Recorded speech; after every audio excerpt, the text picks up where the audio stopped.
Hello kindred, longevity lifestyle designers. This is Zach with secretsoflongevity.com. This is a video response to the Jungle Surfer, so I'm going to be addressing him in this video as if I'm talking to him one-on-one, and I look forward to a video response from him. However, I'm not so sure that there's going to be much more for me to say after this video. If he changes his attitude towards things and actually acknowledges the stuff I'm bringing up and counters it as opposed to just kind of rambling on about the same thing as he has been through my discussions with him online, then I'd be up for discussing it further. But this is just to sort of lay it out there, and if he actually responds and takes in the information I've put out there, then that's great. But so far he's shown quite clearly that he has been unable to actually address the points that I've raised. Probably the biggest factor in this is that he thinks I'm Mahanomi. So just to give you an idea of the background to this, I have been looking at one of Mahanomi's old videos. It's this one here, titled The Raw Food Diet Exposed. It's one where he actually linked to my channel at 6 minutes and 25 seconds in, so that's where it links to. And so it seems ridiculous to me that someone would be commenting on this video, seeing my name, responding to them, and thinking that a completely different username was the guy who had made the video. I get it that we kind of look similar, but you know, there's a pretty big difference overall, I think, between me and Mahanomi, Nathaniel James. And you can see in the video there, he's showing my channel, Secrets of Longevity, as a separate channel. So you're probably not watching Nate's video all the way through, so it's kind of a mentality of someone who doesn't want to take in information and actually process it. You're just responding to something you've seen at the beginning of a video. And the second thing is that I actually posted one of my videos in response to you saying, address this video and the points I raised in it, because it sums up everything I would have to say here anyways. You clearly did not go look at that video, because you would have seen in 1 second that I'm not the same person and that it's a completely different channel. So when I get irritated with people online with their lack of sort of logical ability to respond and process things in a way that's pretty standard, because I take people's points, I talk about them and say why they're wrong if I think they're wrong, and then respond to them, whether that needs my own opinion or actual scientific fact, depending on what's being discussed. I gave you a video, you did not respond to it. So please go here. I'm going to leave this video up for the duration of this video. This is the video I was saying go watch, because it contains all the references to my stance, which in my opinion at this point still blows your stance out of the water, because everything you bring up is countered by this video. This is more modern research compared to what you're bringing up about Charles Darwin. By the way, his theories are in a book that was published over 150 years ago. While the current science has been built upon his work, which has been phenomenal work, that doesn't mean that he was actually doing studies on the remains of our ancestors, on chimpanzees, gorillas, and apes, as you're so fond of talking about, and all these other things. They're addressed in my video, so please go watch that. Create your video response as a video response to that one, and then this one's going to be a response to yours. I like to keep things organized like that just so the people watching this can actually follow the discussion that's happening. So for anyone who's out of the loop, you can either go to that video that I posted earlier on the screen to see the comments that are below that between you and I and whatever else is going on there, or I'm just going to post on the screen quickly the first bit of comments that were going on between us.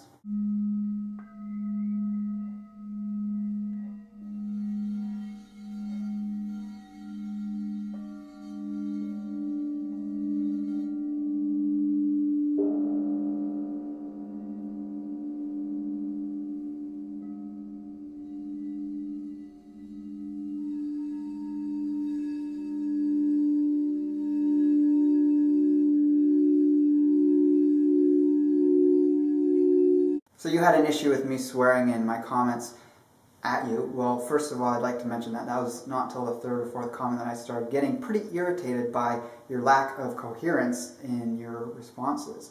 So yeah, that comes out when I'm, trying to grab someone and say, hey, look here, pay attention to what I'm saying, because you're not getting the normal processes for discussing something.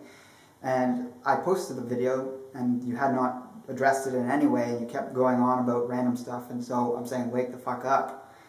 You're actually taking the time to respond, and I can recognize that you're someone that actually has a legitimate ability to create a video response and actually engage someone. For whatever reason, perhaps you didn't recognize that I posted a video there, because on YouTube you have to take off the youtube.com/, otherwise it won't post. It was just the last part of the link. Usually people know what that means and that that's a video link, but perhaps you didn't, and that's totally fine. If at any point you thought I was talking down to you, it's only because you were clearly demonstrating that you were someone that, again, didn't have this ability to actually reasonably think about things and be analytical, and you were spouting random things that to me didn't make coherent sense, because one, your grammar was horrendous. You had run-on sentences. At one point I thought you were two people because you were referring to yourself as we. And just go back in the video and look at those comments, and you can see the structural problems, the weird English. At first I thought maybe English wasn't your first language, but clearly it is, and if writing's not your forte, that's totally fine. But you're trying to point out one little typo that I made as if I'm the one making all the spelling errors, and that's a little silly, considering my sentences are well structured and actually are legible and make sense when read. So with that fluff out of the way, let's get to the issue at hand, which is what the origins of humans are in terms of their diet, what is our natural diet, and what are we designed to eat. Whatever works for you, and you had some issues with people saying this, so that was largely the premise in Nate's video.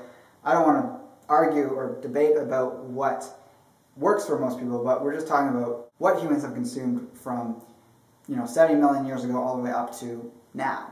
And I cover that in this video, so again, go look at that. I go step by step looking at many different time periods and give the scientific evidence that supports my conclusions. So at this point I'm talking about it as if it's fact, but I'm open to you bringing some information to my awareness that would contradict that. I'm open to anyone doing that. But these things are really well accepted in the mainstream scientific and anthropological communities, so it would take a lot to just make that seem like it was not true anymore. So my confidence in my stance comes from that awareness of how much scientists have been looking at this and what the conclusions have been for a long time. And from my perception of what you're talking about is that you really haven't looked at this information, you haven't watched my video, you haven't been following the science on anthropology and paleontology and all these things over the years, or even looked at what has happened over the last 50 to 100 years in that whole school of science. Now, you had a bit of a dismissive thing going on, saying, Maha no me, you thought he was me. He's clearly from the USA. First of all, I don't think he said anything about where he's from. Not sure why you were saying that. I live in Canada. You live in Australia. If you want to try and dismiss someone because they live in a certain country, I have got bad news for you. That is not a very logical thing to do. That is a very narrow-minded, stereotyping way of doing things. You threw out some random statistic. I highly doubt you have any evidence for that 80% of Americans, meaning people from the US, are mind-controlled. While I can acknowledge that mainstream culture all over the world in developed countries tends to have an effect on people that makes them sheeple, and that's out there. But trying to make up statistics about it, or saying that me or Mahanomi or anyone is part of that, and that's a reason not to listen to their evidence for something, that's not rigorous analysis. That is feeling uncomfortable with your own stance and trying to dismiss it and push it away and make it go away because you don't have the legitimacy to your points that actually stands up and has weight to it. So a lot of the rest of your video was talking about the brain, evolution, apes and gorillas, and also what humans were designed to eat. And there's a lot of stuff in there that you didn't give references for. You talked about the origin of the species, but again, that book was written 150 years ago. It was his ideas on something. Yes, he was studying and showed that evolution occurred when he was looking at birds like the finches and the Galapagos and other animals from there. And but then he expanded and had his theories about human evolution. But he didn't have human remains from paleontological sites and excavations and isotope readings from tooth enamel on these skulls and things that have been found over the years. He didn't have fossilized human feces from many intervals over the last couple million years that showed the diet very clearly as being an animal food-centric diet. So again, if you want to see the scientific studies, university website-based articles and things like this, go to that link, watch it. If you don't want to watch it because for whatever reason you have a time urgency, as it appears you don't watch videos all the way through to the end to get their full information, then just click the drop-down menu on that and look at the 17 plus articles I linked to. If you want to counter these points, talk about the current research. Don't talk about Linnaeus or Charles Darwin or these other people that have written stuff way too far in the past to have any relevance to the current research. I've put it out there. You need to now step up if you want to do that. You don't have to. And counter that. As for gorillas, chimpanzees, and other great apes, bonobos being what we should model our diets after, that's really not a legitimate stance because, first of all, they aren't humans.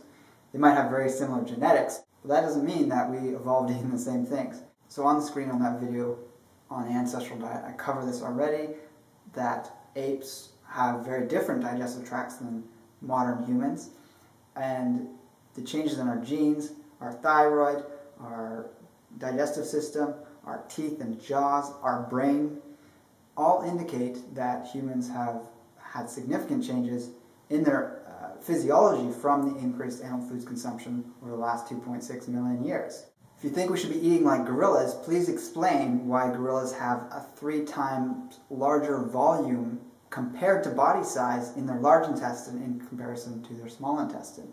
Humans have a much larger small intestine in relation to their size of their large intestine, which indicates that the more concentrated foods, meaning bone marrow, flesh, animal flesh, eggs, and even cooked foods, cooked plant foods, were the staples in the diet, and they required less digestion and had less fiber in them, which was what the large intestine was needed for. Gorillas are also hindgut fermenters. If you did your research on gorillas, which you seem so adamant that you have done, you'd know this, that they have a plethora of bacteria that are designed to break down cellulose. Humans do not have this. We have increased amounts of hydrochloric acid in our stomachs compared to the other apes, and it's actually a very acidic state as compared to cats and dogs, whose hydrochloric acid isn't quite as acidic as humans, but it is produced throughout the entire length of the digestive tract. So it would have taken humans a lot longer to adapt and create hydrochloric acid all throughout the digestive tract in response to their high animal foods consumption. So what was easier for the body over many generations was to start producing more concentrated stomach acid and more of it. Then you also have the changes to the gallbladder and liver, a much larger gallbladder and liver for easing the digestion of all these fats. You have the ability for humans to have their brain and other parts of their body run on ketones exclusively for long periods of time, even whole lifetimes, and apes just don't have this ability. This allowed humans to go very long stretches of time without food if they had enough body stores of fat and things like that. This was because humans started consuming flesh. They were out on the savannah where there were not big, ripe, juicy fruits. There were very small, hard, dense berries at best. And again, I cover that in the video.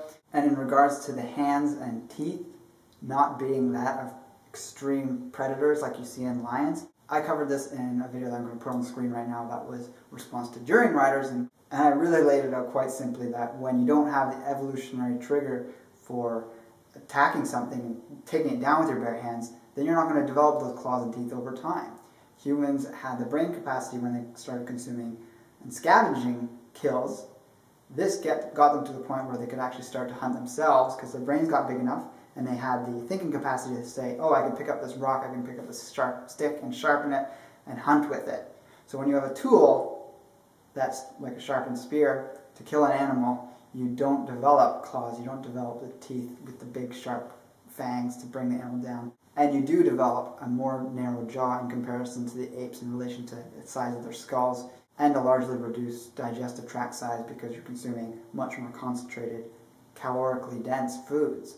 So the brain does ideally run on a combination of ketones and carbohydrates. There's many studies on a video that I've just posted on the screen here that shows that ketones are the ideal form of fuel for the brain, and it takes time to adapt to this, so I'm not saying you should just go out and do that. So people that use the idea of people bonking in a race, meaning they run out of glycogen, and that's going to happen to you if you try a ketogenic diet, is ridiculous because those people weren't adapted to it. They didn't take the time to shift their metabolism over to be able to digest fats and utilize them as fuel. Now, it's apparent to me after working with many people over the years that we ideally run on different macronutrient ratios. So for some people, they can handle an almost entirely fat-dominant diet. For other people, it has to be extremely high carbohydrate. For some people, it's best in between. And it does appear that the brain does work best when it's on a combo of ketones and carbohydrates. So any extremism, in my opinion, is a little bit silly. It's very apparent that the brain can run on ketones from fats, and that really isn't an issue. You threw something in there about chimpanzees not eating garlic, sweet potatoes, and other things like that. Again, I don't think you've been actually saying things you're telling people to do. You're saying read the books, watch the documentaries. Everything I've seen on chimpanzees shows that their diets are 5 to 10% meat, which I do talk about in that video, largely fruit, depending on the season, green, leafy vegetables of course, but also a significant amount of calories comes from tubers and other herbs and barks and things like that. Chimpanzees know how to recognize and use over 300 different herbs in their environment to address parasites. They take ginger, wild ginger. They take garlic when they need to flush out parasites, wild garlic. So these things they consume, things in the onion family. So I don't see where a point is there. It just kind of shows a little more lack of knowledge in this area, and we don't really need to debate this anymore. It's just common knowledge in the scientific community on those things that that's how things are. Lastly, you got very hot-headed again at the end in regards to the feeling that I was talking down to you. Like I said, the talking down comes from people who don't show a legitimate ability to counter points properly and actually have a discussion online, when they're just bullheaded and stuck in their own ways and have absolutely no capacity to think critically. That's what you're showing to me, so that's why I went there. I'm all up for conscious discussion and actually addressing each other's points and seeing whose facts come out in the end. I have no investment emotionally in my stance on things. If you have something that's got better weight to it, more scientific research to it, I'm happy to hear that so that I can improve my own health, because my health comes first, not my ego. So this posturing of saying, I've knocked out 10 people, first of all, you live in friggin' Australia. Do you really think we're going to have a physical confrontation at some point in our lives? That to me just shows a little bit of insecurity. I don't know your reasons for bringing that up entirely. Perhaps you have recently come into some kind of conflict with someone, and if that's the way you are as a person, that's fine. But that really has no place in a conscious discussion trying to flesh out these facts and really understand the deeper truth about health, nutrition, and in essence, truth. I do try to stay away from the word truth because truth is subjective to the facts at hand, but currently this is the truth, what I've stated here. You need to step up, like I said in my comments, if you wish to take apart my stance, which I'm more than willing to see happen, but it needs to be done with good hard science, not just random books being said to go read. Let's see the studies, let's see the conclusions that you have from your research, as opposed to just saying this person stated this, so you need to follow it and go read that entire book. I have read Origin of Species, but really just because he said it doesn't mean that that's current today. So thanks to everyone for watching. Subscribe if you haven't done that before, like, favorite, and share the video. Also let me know in the comments below what you think of this discussion so far. And check out the videos I've got posted on the screen still, or the video that this is a response to The Jungle Surfer, and I thank you. With that, take care and embrace life without limits.